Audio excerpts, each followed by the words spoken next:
El siguiente mensaje, por el pastor Carlos Contreras, es una producción de la Iglesia Gracia Soberana de Ciudad Juárez. Bien, antes de leer, hermanos, quiero decirles que este mensaje del día de hoy, estaba debatiéndome yo un poquito sobre cómo lo pudiera describir, ¿verdad? Y no es tanto que sea un mensaje teológico, todos los mensajes son teológicos, que tienen que ver con el Señor, sino es un mensaje donde vamos a estar viendo algunas verdades teológicas importantes, ¿ok? Entonces no es un mensaje que te va a decir, te voy a dar los 10 pasos que tú necesitas dar para caminar en santidad o algo así, sino que este mensaje pretende recordarte o informarte, si no lo sabías, lo que Cristo ya hizo por ti. Y vamos a ver algunas verdades teológicas.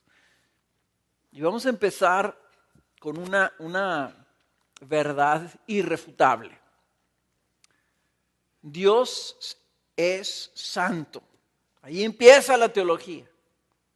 Dios es santo. Y como Dios es santo, odia el pecado.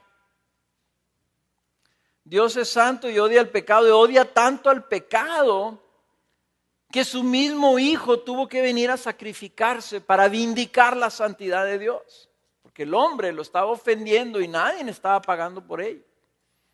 Entonces Cristo Jesús vino a pagar la pena por nuestro pecado, y Dios odia tanto al pecado que lo podemos ver en la cruz a qué grado lo odia. Ahí vemos visiblemente que Dios odia tanto el pecado que derramó su ira sobre Cristo Jesús hecho hombre de una manera radical y tremenda. Y saben una cosa, nosotros tal vez no nos damos cuenta de qué tan grave es nuestro pecado, pero sí nos damos cuenta de esta otra dura realidad teológica. Esta es otra verdad teológica. Somos pecadores. La Biblia nos dice y nos enseña que nuestro estado, nuestra naturaleza está torcida. Si no creen ustedes que nuestra naturaleza está torcida, pues nomás vean en el mundo está torcido. Y cada vez como que se tuerce más. El mundo está caído y nuestra naturaleza está torcida, quebrada, caída. Y como creyentes, desgraciadamente, nuestra experiencia común es que queriendo hacer el bien, nos desanimamos porque terminamos en muchas ocasiones cayendo una y otra vez. Las buenas intenciones no bastan para vencer esa verdad de que somos pecadores. Ahora, el hecho de que Dios es santo y odia el pecado, y el hecho de que nosotros somos pecadores y pareciera que no podemos con nuestro pecado, se unen y dentro de nuestra mente generan una fortaleza ahí, como si fuera un bloque de piedra, una roca inmensa que está ahí. Una fortaleza espiritual que nos dice que no podemos ser santos y que por lo tanto Dios está enojado con nosotros, desilusionado con nosotros, desanimado viéndonos y diciendo, ¿para qué lo salvé?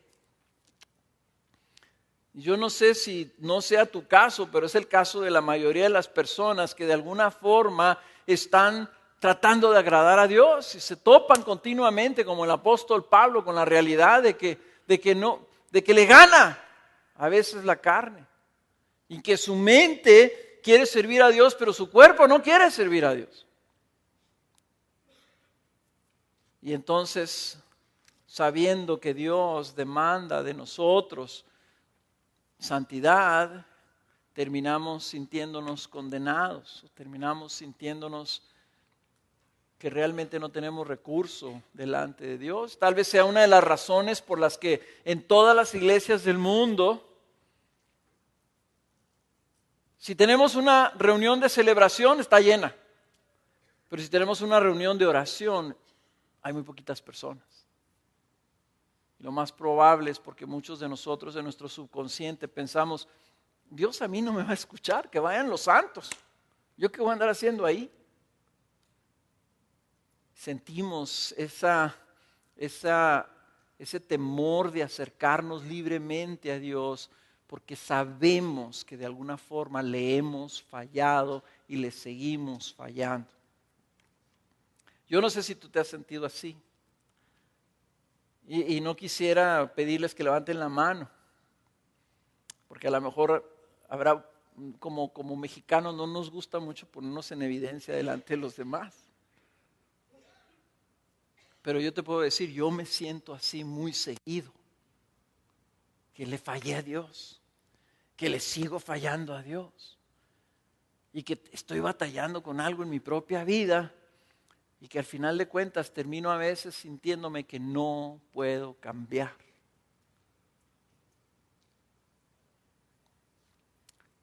Entonces, creo que para poder nosotros cambiar, lo que tiene que cambiar primero es nuestro entendimiento de lo que es nuestra identidad delante de Cristo.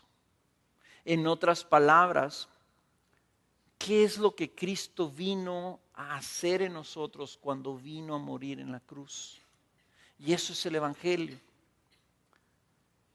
Tenemos que contestar esta pregunta: ¿quiénes somos delante de Dios?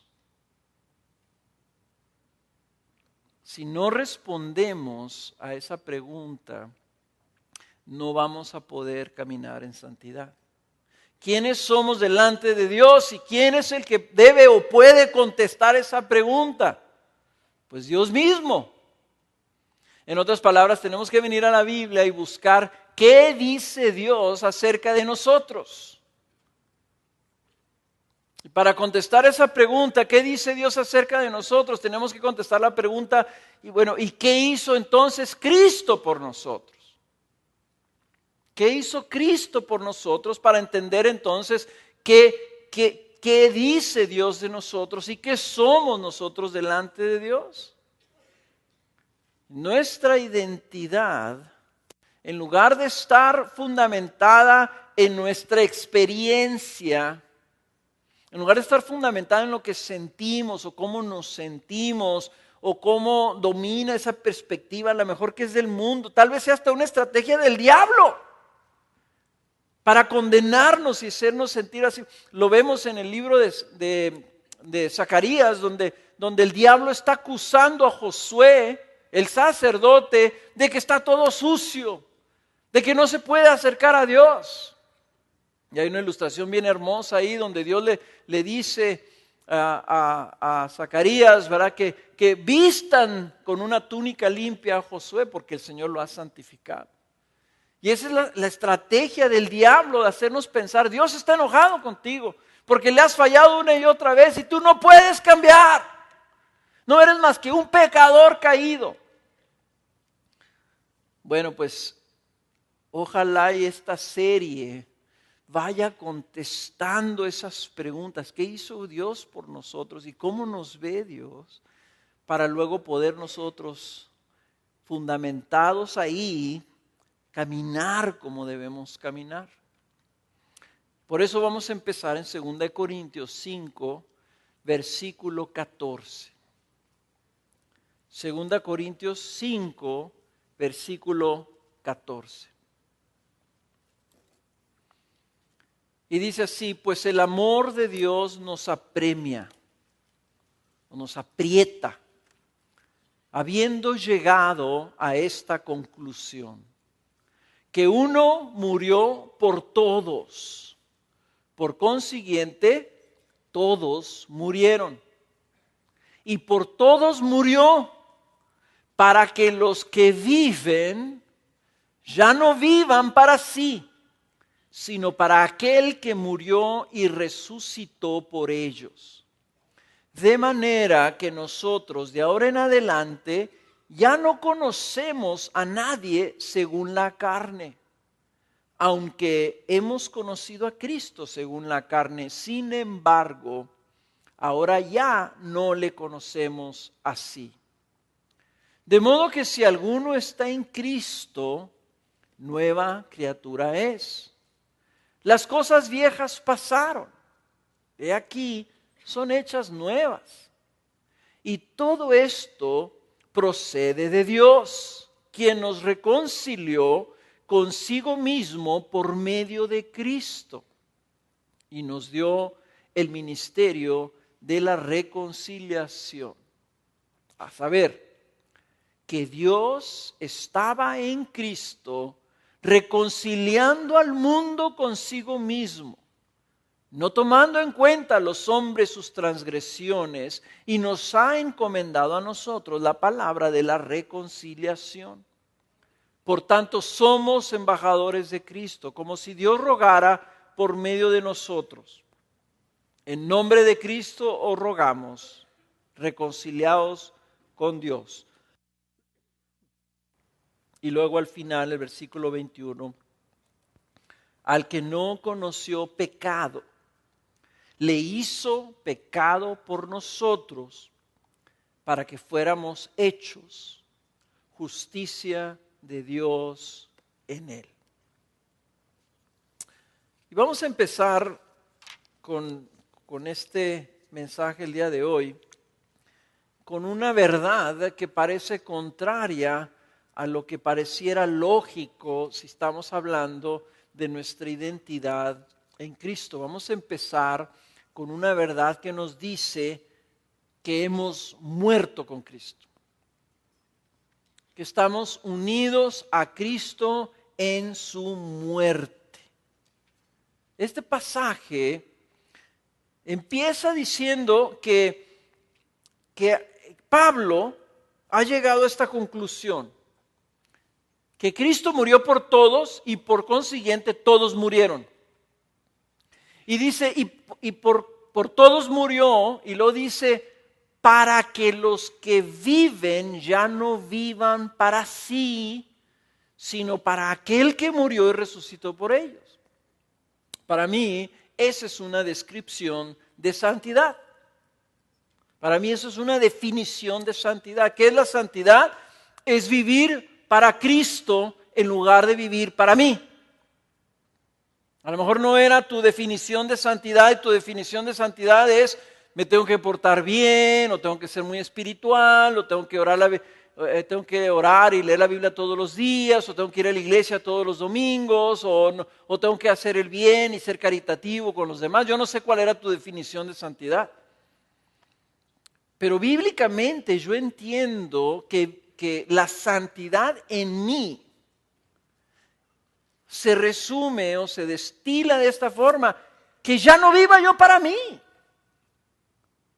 que viva yo para Cristo. Y esta expresión es una manera muy sencilla de ver la espiritualidad cristiana. Es nuestra santificación. Esto debería ser nuestra teología de vida. Si alguien te dice: ¿para qué vives? Yo vivo para aquel que murió y dio su vida por mí, murió y resucitó por mí. Ya no vivo para mí, vivo para Él. Ahora, esa definición de santidad, si aquí Pablo resume la vida nuestra de esta forma, fíjense que está desplantada esa expresión ligada íntimamente a la muerte de Cristo. O sea, el vivir para nosotros es una vida egoísta. El vivir para Cristo es una vida santa. ¿Recuerdan ustedes que Cristo le dijo a sus discípulos: si alguno quiere venir en pos de mí, que tome su cruz y sígame? O sea, lo que está diciendo Cristo es: si quieres ganar tu vida, tienes que perderla. Quieres vivir, tienes que morir. Entonces, la vida es morir a nosotros mismos. Pero esa verdad no se puede vivir si no está desplantada en que Cristo ha hecho ya una obra completa en nosotros. Tenemos que empezar, ¿no?, en que tienes que vivir una vida para Cristo, que usualmente es donde empezamos. No, tenemos que empezar con lo que dice aquí: uno murió por todos. Su muerte es donde tenemos que partir, en la cruz, que es el corazón del Evangelio. Es el centro del Evangelio. Algo estaba sucediendo ahí que yo creo que vamos a durar la eternidad descubriendo las profundidades de la cruz. Pero aquí para nosotros, puesto que estamos en una serie de santificación, para nosotros lo que es importante es que Cristo murió por todos, y lo dice: por consiguiente todos murieron. O sea, Él nos amó y vino a morir por nosotros. Pero ese no es un acto independiente de nosotros. Nosotros estamos metidos ahí. Estamos metidos en ese acto. Hay una relación directa entre tu vida actual y la muerte de Cristo Jesús hace 2000 años. Él murió por todos, por consiguiente, todos murieron. Y está haciendo referencia a la cruz. No a que tú te vas a morir, lo cual es verdad, sino que todos morimos ahí con Cristo.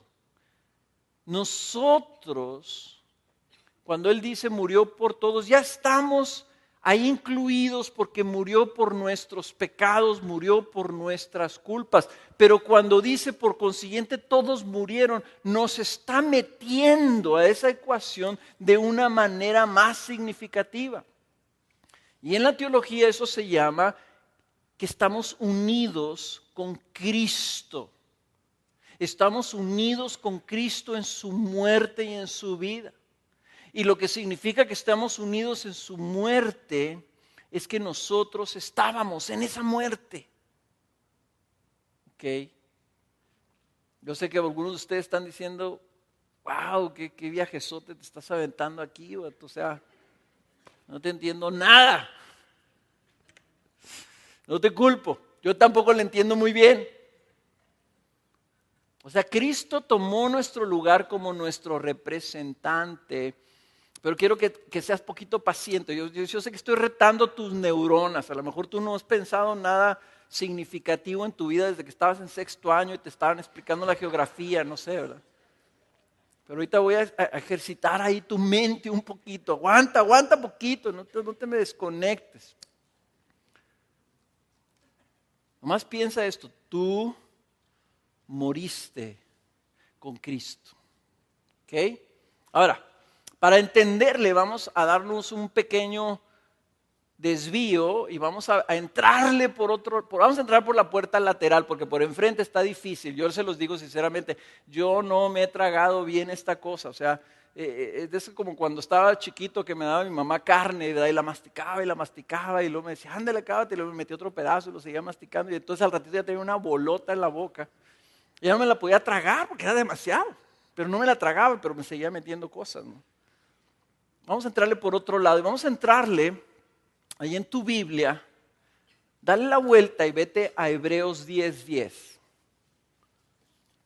Hebreos 10:10.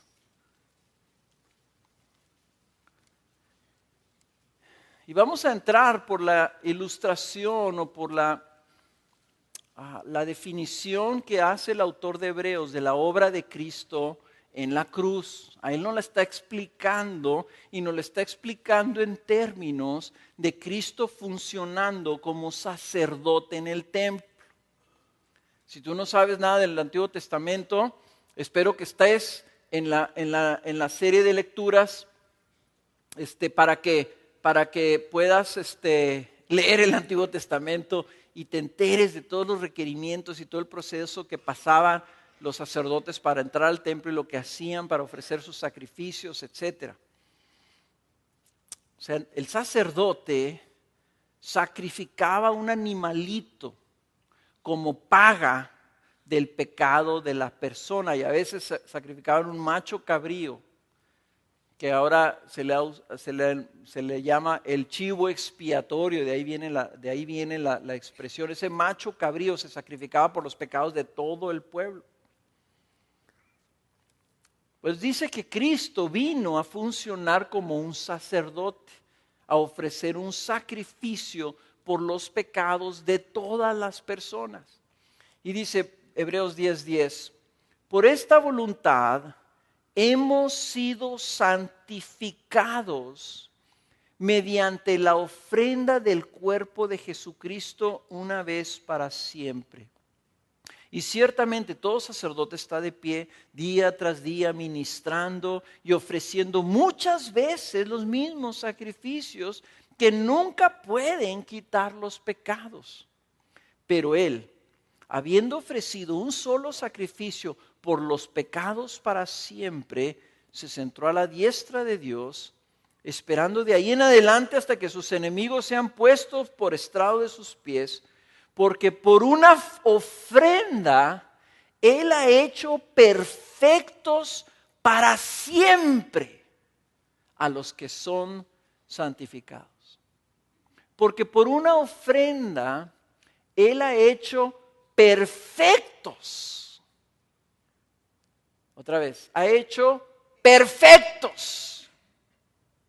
Y esa palabra significa completos. Para siempre. O sea, se hizo perfecto en el pasado, ¿no?, en el presente y en el futuro. Ha hecho perfectos para siempre a los que son santificados. En otras palabras, Jesús como sumo sacerdote vino a ofrecer un sacrificio que iba a limpiar de pecado a las personas que recibían ese beneficio. Si los sacerdotes ofrecían un borreguito, un corderito, por los pecados de una familia, y esa sangre los limpiaba de ese pecado. Y dice el autor, ese sacrificio no podía quitar los pecados de manera permanente, limpiaba nomás los pecados que confesaban en ese momento, pero los que seguían pecando, o sea, el día después, ¿verdad?, y el siguiente año, ese corderito no satisfacía eso. Entonces tenían que estar ministrando una y otra vez, día tras día, dice. Pero Cristo vino y ofreció un sacrificio. ¿Un sacrificio de qué? Se ofreció a sí mismo. Y ese sacrificio, dice, hace perfectos. Esa ofrenda de su cuerpo una vez y para siempre ha hecho perfectos a los que son santificados. Y así empieza el autor de Hebreos, a los que hemos sido santificados mediante la ofrenda de Cristo Jesús. En otras palabras, algo sucedió en esa cruz tan tremendo que fuiste lavado completamente de la culpa de tu pecado desde todo tu pasado, desde que naciste hasta que estás en la presencia de Dios para siempre. Inclusive es una santificación que va a correr hasta la eternidad. Cuando Él estaba ahí ministrando, nos estaba haciendo perfectos delante de Dios. Ahora, dices tú, qué tremendo. Qué curioso que yo no me siento perfecto. Pero ¿qué quiere decir esto de que entonces nosotros también morimos ahí? Lo que quiere decir, y usualmente nosotros no batallamos tanto para entender que su sacrificio paga mi pena. Como que nosotros somos los beneficiarios, pero estamos externos. Pero recordemos esto, que la culpa era nuestra y los que merecían la muerte, la paga del pecado que es la muerte, los que merecían morir éramos nosotros. En otras palabras, Cristo se ofrece como un sacrificio y paga todos nuestros pecados porque está muriendo en nuestra representación, como si nosotros estuviéramos ahí muriendo. En otras palabras, cuando Cristo estaba muriendo en la cruz y el Padre lo estaba viendo, no lo estaba viendo a Él. Porque Cristo estaba ahí diciendo, Señor, aquí muero por Carlos. Yo soy Carlos, Señor. Castiga a Carlos por todos sus pecados. Y la ira de Dios salió de Dios hacia el cuerpo de Cristo, no por Cristo, sino por Carlos. Y ponle ahí tu nombre. No sé si lo alcanzas a ver. Cristo no había hecho nada para merecer la ira de Dios. Entonces, ¿cómo era posible que la ira de Dios se derramara sobre él? Dice versículo 21 que estábamos, al que no conoció pecado, le hizo pecado. Pero no le hizo pecado nomás así, impersonal, y Cristo diciendo, pues muero por todo el adulterio, muero por todas las mentiras, y pues castígame a mí, Señor. No, Él se hizo, voy a decir algo y no quiero que me lo malinterpretes, ¿ok? Voy a decir algo para ilustrarte. No quiero que me malinterpretes, pero Cristo ahí se hizo Carlos. O sea, eso es la gloria, lo que veíamos nosotros el 23 de diciembre en la predicación. La gloria de la encarnación es que Cristo se hizo hombre, se hizo mi hermano, se hizo mi padre, se hizo el nuevo Adán, el segundo Adán, se hizo yo. Para entonces, ahí en la cruz tomó mi pecado, tomó mis culpas, tomó mis fallas de tal forma que cuando Él muere ahí, muero yo, pago yo, sin ir yo a la cruz.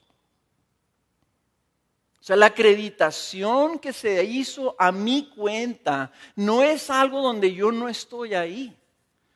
O sea, solo Cristo pudo hacer eso en donde Él me sustituye, me representa. Pero dice Pablo, todos murieron.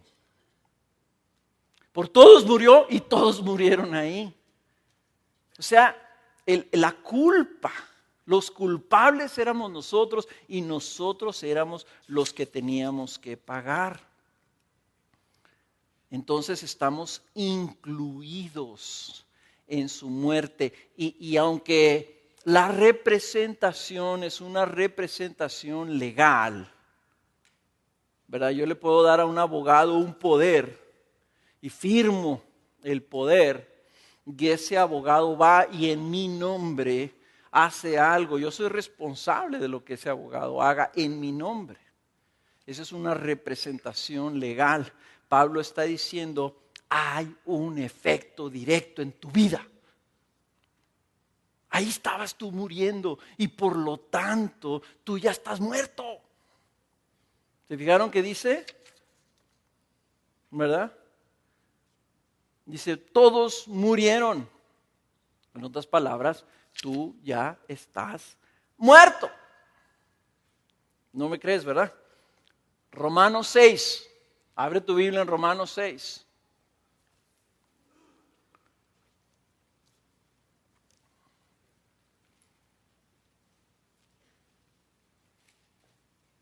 Versículo 3.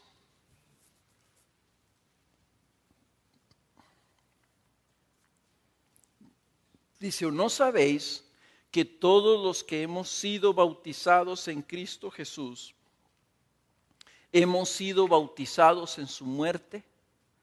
Por tanto, hemos sido sepultados con Él por medio del bautismo para muerte, a fin de que como Cristo resucitó entre los muertos por la gloria del Padre, así también nosotros andemos en novedad de vida. Porque si hemos sido unidos a Él en la semejanza de su muerte, ciertamente lo seremos también en la semejanza de su resurrección, sabiendo esto, que nuestro viejo hombre fue crucificado con Él, para que nuestro cuerpo de pecado fuera destruido, a fin de que ya no seamos esclavos del pecado, porque el que ha muerto ha sido libertado del pecado. Y si hemos muerto con Cristo, creemos que también viviremos con Él. O sea, aquí Pablo está hablando de una dinámica, de esta inclusión en la muerte de Cristo, que tiene algo que ver con nuestra vida el día de hoy.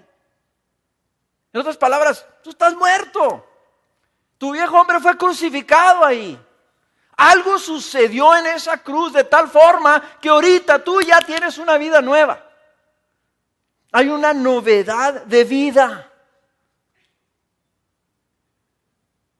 Eso quiere decir que nosotros estamos experimentando algo nuevo que antes no teníamos, que antes no existía, porque algo murió, algo dejó de existir, algo hasta fue sepultado. Y ahí sepultados, de ahí nos dio vida Cristo, una vida nueva. Y eso entonces, dice Pablo, es lo que te debe llevar, como dice nuestro texto, a ya no vivir para ti. ¿Por qué? Pues porque está muerto. Sino a vivir para la nueva vida que tenemos en Él.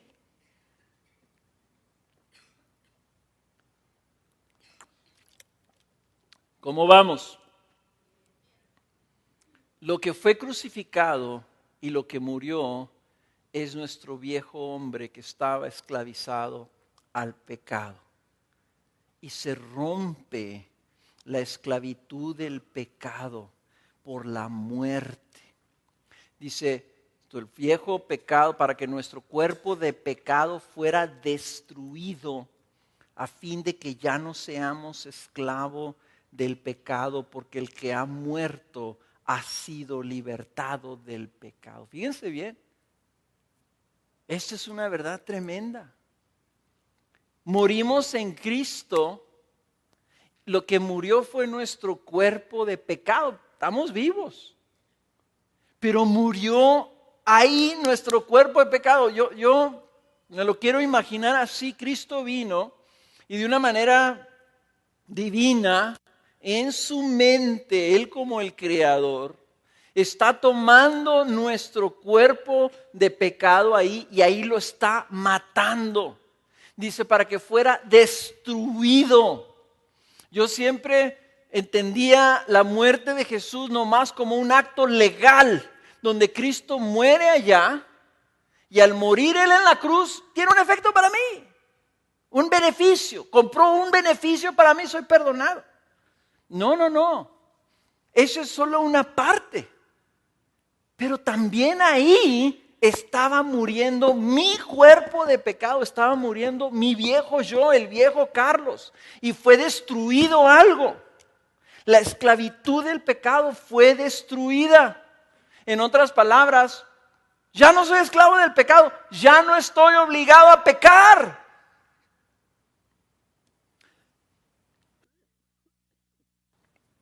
Ya no estoy obligado a pecar, ya no estoy atado al pecado, ya no soy un pecador. Quiero decir algo que siempre he dicho, no soy más que un pecador. Pues ese pecador murió, el que murió fue mi cuerpo de pecado. Ya no soy yo ese, ya esa no es mi identidad.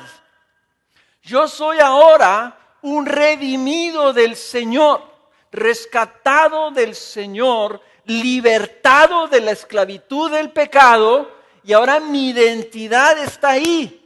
Oye, Carlos, pero yo sé que tú eres un pecador. No, soy un redimido que peco aún, pero yo ya no soy un pecador. Yo quiero meter en mi mente el hecho, espérate, yo ya morí. Ese Carlos ya murió, ese Carlos ya dejó de existir hace 34 años. Y tú también moriste.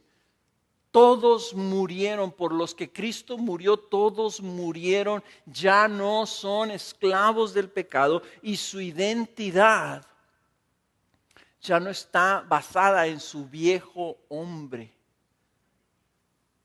sino en lo que Cristo hizo. Entonces aquí él habla, dice, si hemos sido unidos a Él en la semejanza de su muerte, dice, somos unidos a Él también en la semejanza de su vida resucitada. O sea, algo se generó en nosotros. Y si regresamos a nuestro texto, este pasaje que todo el mundo se sabe, el 17, de modo que si alguno está en Cristo, nueva criatura es. Las cosas viejas pasaron, y aquí son hechas nuevas. Todo el mundo decimos esas cosas, no, es nueva criatura en Cristo, sí. Pero la pregunta es si lo crees y si lo vives. Las cosas viejas pasaron. ¿Cuáles cosas viejas? Tu viejo hombre pasó ya. El viejo hombre de pecado ya pasó. ¿Por qué? Porque está muerto. Y si está muerto, no está así como los pescados, ¿verdad? Cuando los sacas del agua y sales tú ya, los tomas como muertos, pues ya están arriba de la lancha. Le quitas el anzuelo y los metes al costal. Tardas todavía 1 hora de regresar de la lancha hasta el muelle. Te bajas con aquel costal, lo pones en el piso y vas ahí al fregador donde lo vas a limpiar, agarras el pescado y le metes el cuchillo, ¿verdad? Y le picas al pescado y empieza el pescado a brincar. No. Cuando estás muerto, estás muerto. O sea, esa carne no es que está todavía viva ahí, ¿verdad? Está muerta.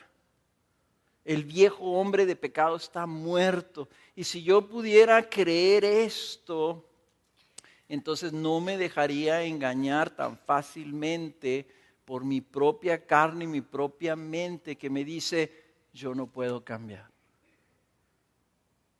En un creyente, decir yo no puedo cambiar, estoy diciéndole a Dios que su muerte no fue efectiva, que ahí le falló, que no mató bien mi viejo hombre.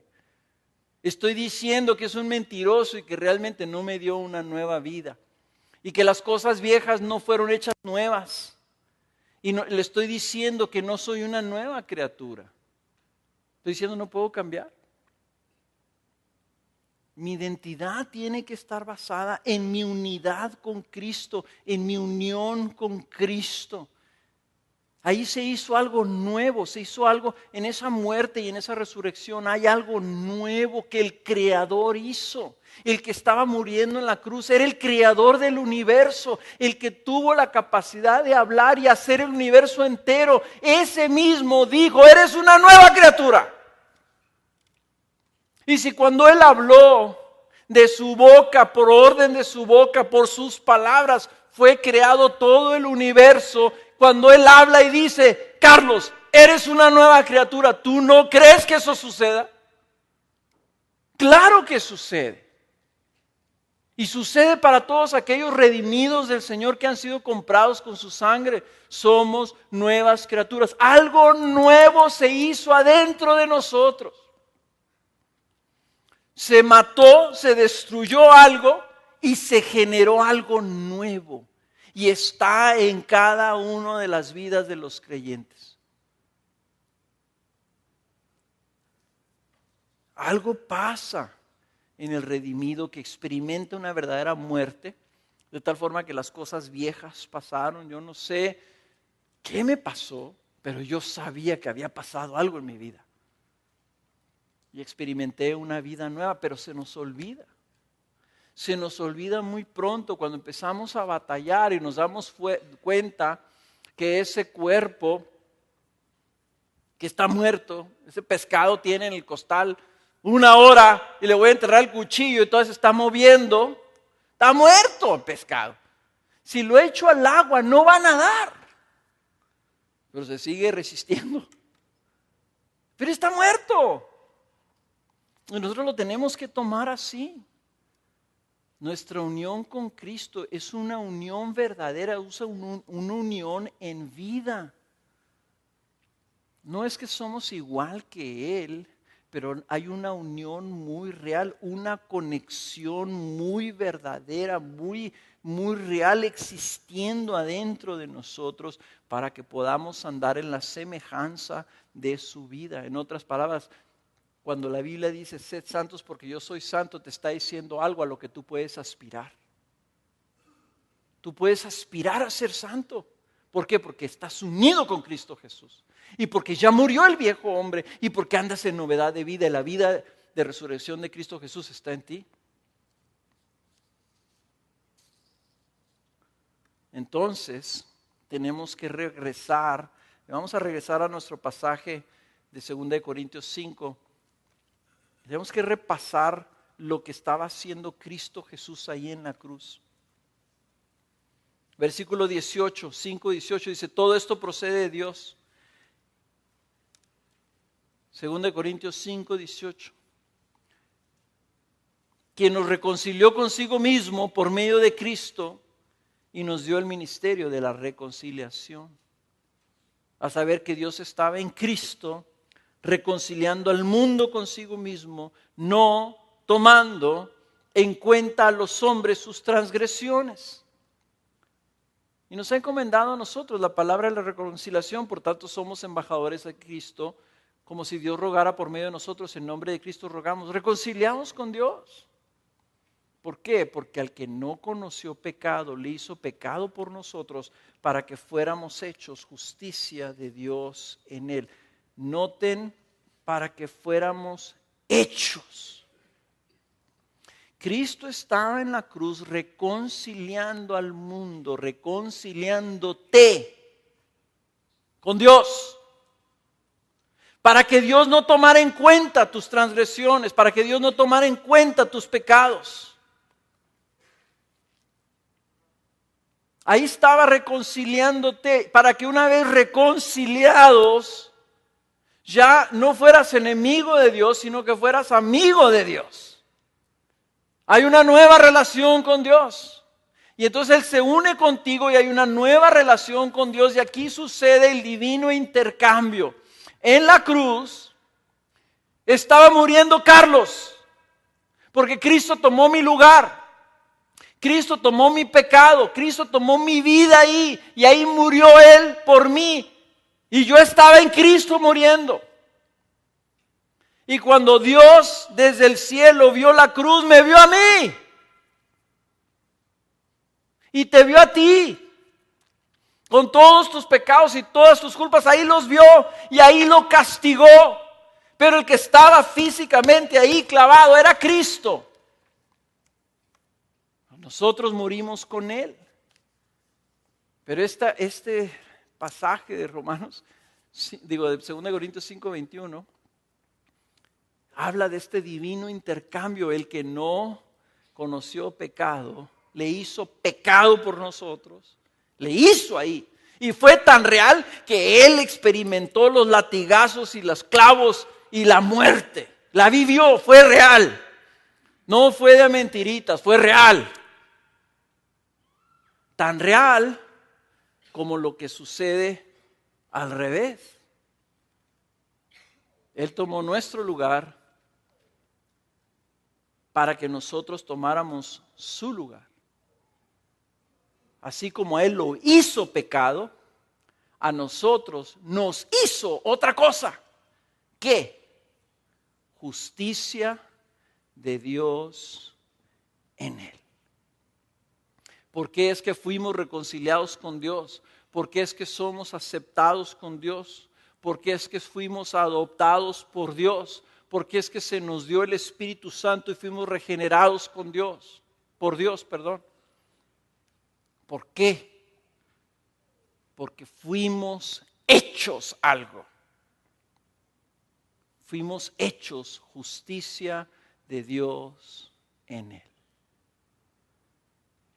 La limpieza que se llevó a cabo con esa muerte que experimentamos fue tan real,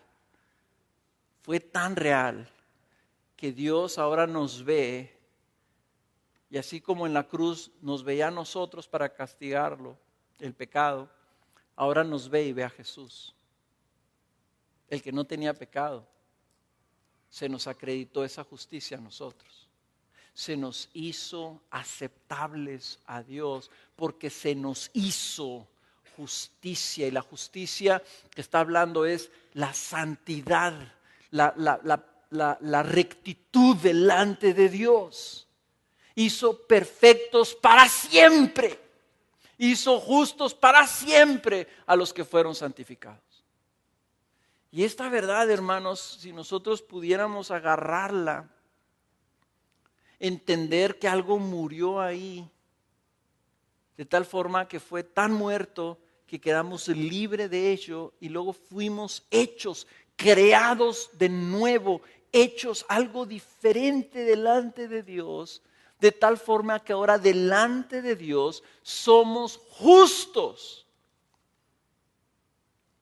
Yo les explico a los jóvenes de secundaria,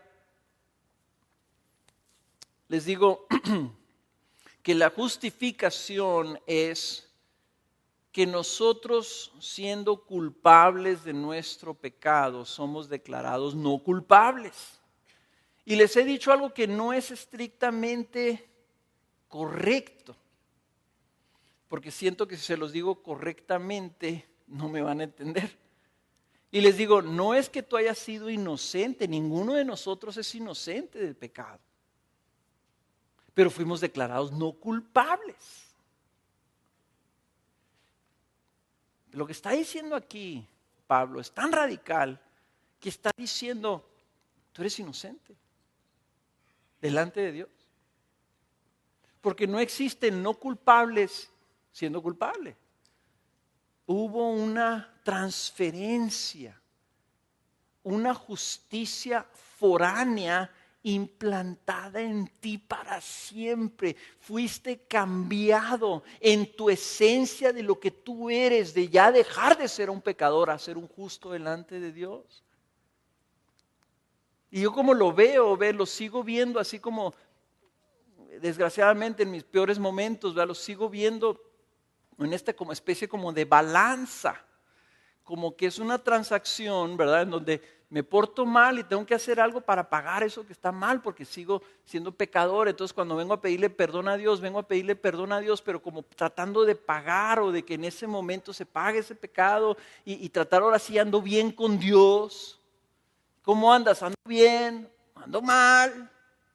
Ahorita no soy muy santo, ¿verdad? Y algunos, como dicen algunos hermanos, no, pues es que esta semana me bajé la cruz y me tengo que volver a subir, ¿verdad? Y sigo en esta, como si fuera una transacción continua y permanente y no entiendo que algo esencial cambió de mí. Por eso es que yo puedo caer y peco. Y vengo delante de Dios sintiéndome como el vil pecador que soy. Y le digo, Jesús, y Él me dice, ¿qué tal, hijo?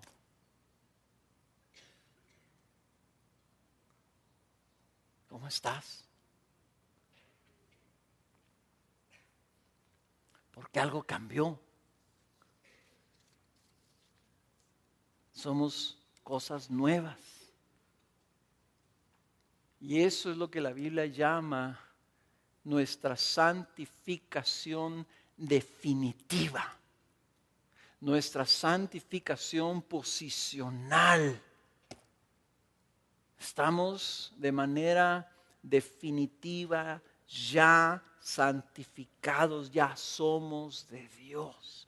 Estamos del otro lado, ya no estamos en el reino de las tinieblas, estamos en el reino de la luz. Ya no somos pecadores, somos hijos de Dios. Ya no estamos esclavizados, somos redimidos de Cristo. Ya no somos hombres de pecado, mujeres de pecado, ya somos nuevas criaturas. Somos aceptados, somos amados, somos los hijos de Dios, somos la casa de Dios, somos conciudadanos de los santos en los cielos. Somos de manera definitiva santos delante de Él. De tal forma que cuando Dios te ve esa justicia imputada en tu vida, radicando en tu vida, tuya. Pero Señor, yo no la estoy haciendo, yo no la estoy ganando, yo no la estoy produciendo, pero se te puso a ti. Fuiste hecho. Es una cosa increíble. Está hablando de creación. Nuevas criaturas. Fuiste hecho santo delante de Dios. Y eso es definitivo. Entonces, ¿qué implicación tiene eso para nuestra vida? Y vamos a volver ahí a Romanos 6, versículo 10. Estábamos ahorita y terminamos en el 8, no saltense hasta el 10.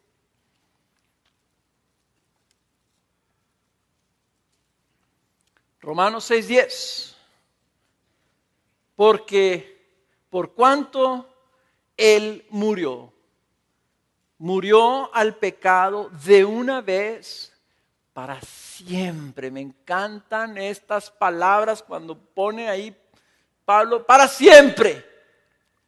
Pero en cuanto vive para Dios. Ahora Cristo está viviendo la justicia. Ya no va a volver a hacer nunca más pecado clavado en una cruz. Ahora vive para Dios.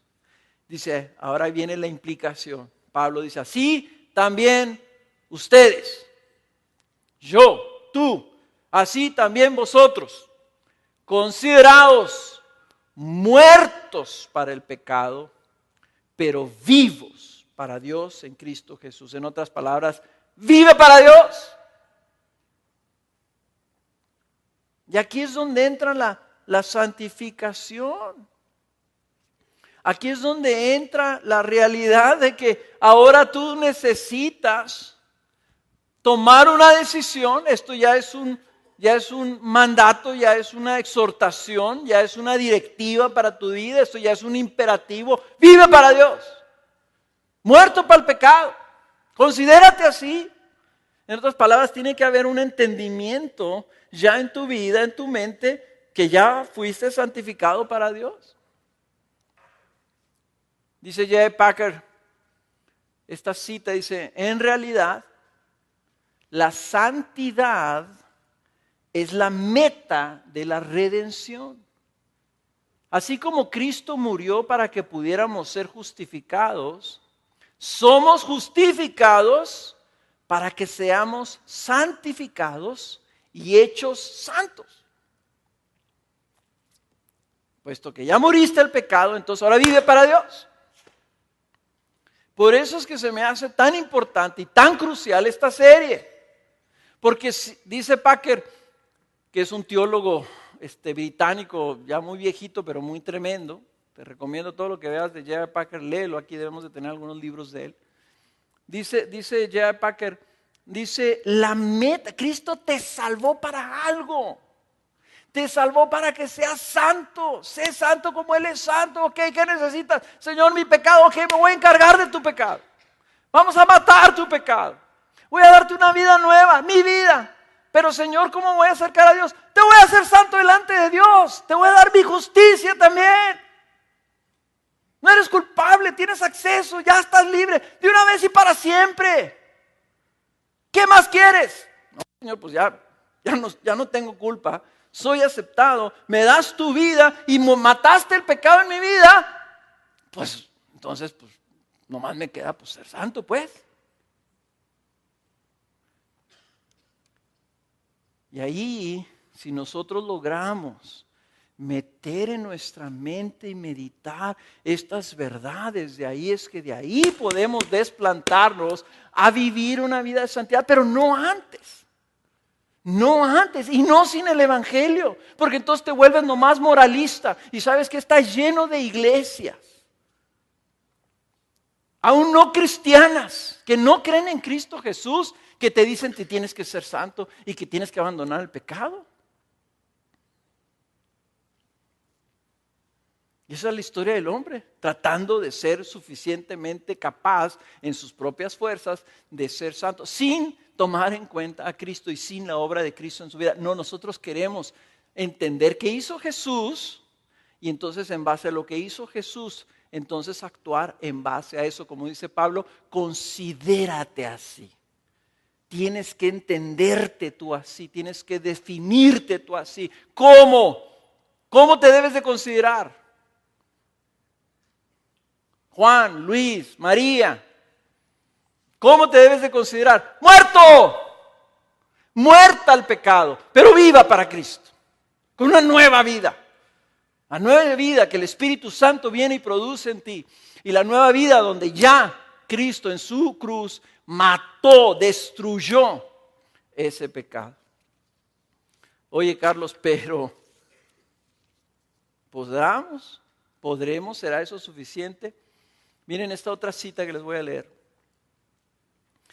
Nuestro progreso en la búsqueda de la santidad proviene en gran manera de entender y apropiar nuestra unión con Cristo.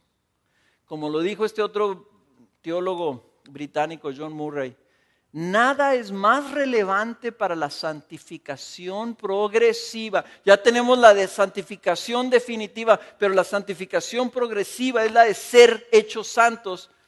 Nada es más relevante para la santificación progresiva que el que nos veamos como muertos al pecado y vivos para Dios por medio de Cristo Jesús. Nada es más relevante que nos veamos. ¿Cómo te ves? Es lo que vas a apropiar para tu vida. Dijo Jesús, mi justo por la fe vivirá. Si tú no te apropias, si no te ves así, nunca vas a tener esa fe. Y nunca vas a caminar en santidad porque no lo crees. ¿Te acuerdan cómo empezamos diciendo cómo te ves? Tal vez te ves como uno que nunca puede cambiar. Nunca voy a poder ser santo. Entonces, si eres hijo, si eres amado, si ya eres santo y aceptado, si tienes su vida en ti, si tienes sus promesas y su propósito para ti es una vida en santidad, entonces puedes ¿qué? Ser santo. Y yo sé que algunos de ustedes que son muy inteligentes están pensando, están en su mente, ¿verdad? Bueno, ¿y qué con el pecado de ahorita en la mañana? Y el de ayer, y el que estoy seguro que voy a ir a mi casa y le voy a gritar al perro. Miren,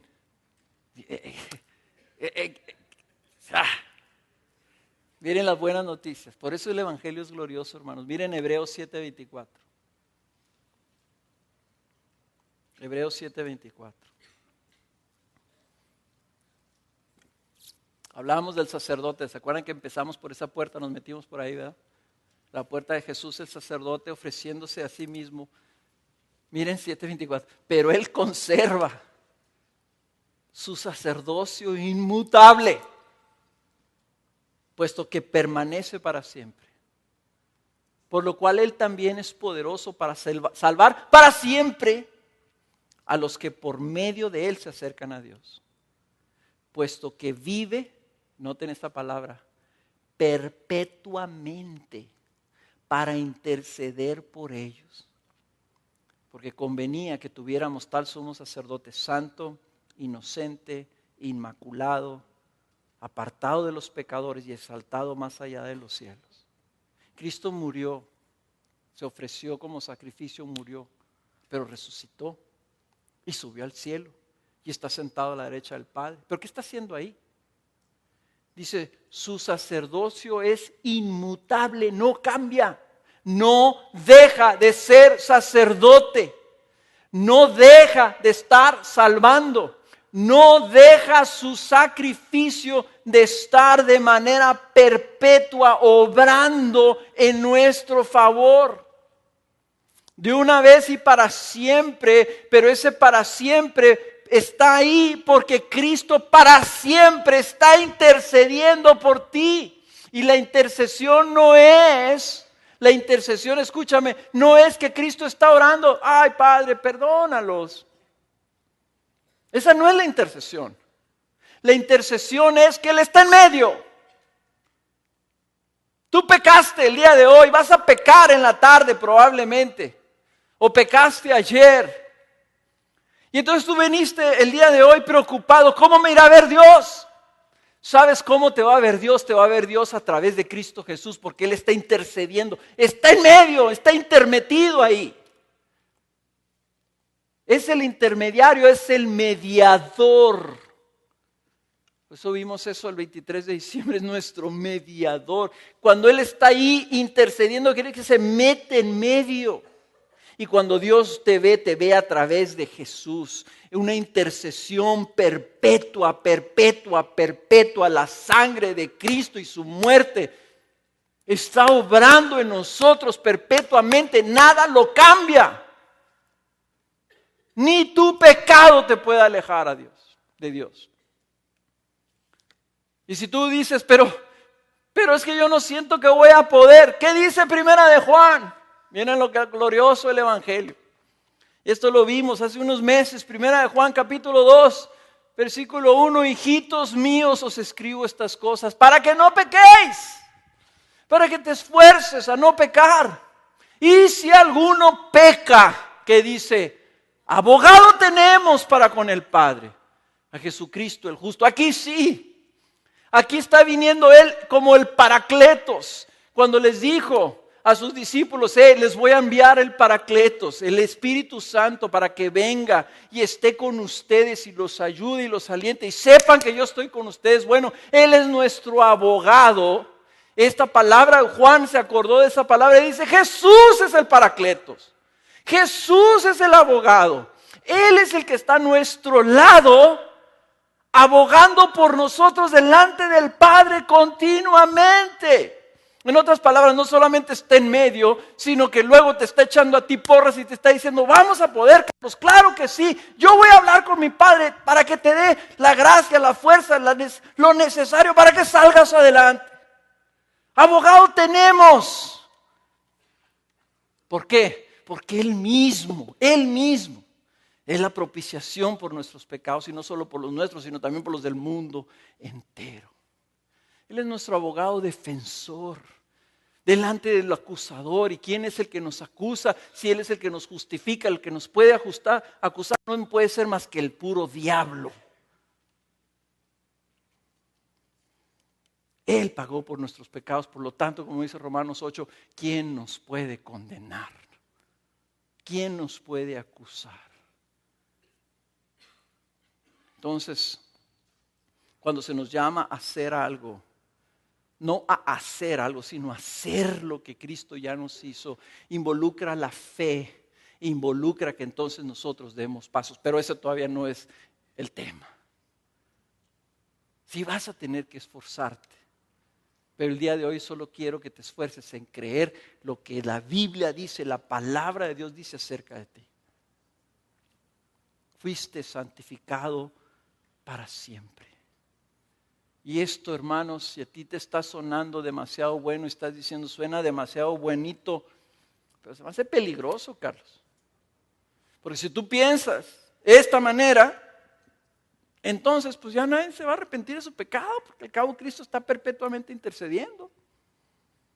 Ya soy santo, ya para qué me esfuerzo, ya para qué me arrepiento, ya para qué obedezco. Si estás pensando así, quiere decir que prediqué bien el día de hoy. Porque esa es la gloria del Evangelio. No tiene sentido. No es lógico. Pero es el Evangelio de Cristo. Y esa es la verdad que nosotros necesitamos. Por eso el Evangelio es glorioso, porque es escandaloso. Porque no es racional que Dios opere así, nos está entregando todo, nos lo está dando todo. Pero es una buena noticia para ti. Si tú estás pensando, ¿será cierto, Carlos? Entonces, ¿puedo cambiar? ¿Puedo ser santo? ¿Puedo llegar temprano y puedo alabar a Dios con todo mi corazón? ¿Y puedo obedecerlo en mi trabajo y obedecerlo en esas cosas que Él pone delante de mí? La respuesta es sí. Sí puedes, porque eres hijo amado y santo de Dios y ya de antemano eres justo delante de Él. Solo tienes que vivirlo. Solo tienes que empezar creyéndolo. Tu identidad debe estar sólidamente, firmemente fundamentada en lo que Cristo ha hecho y sigue haciendo por ti. Esperamos haya sido de bendición.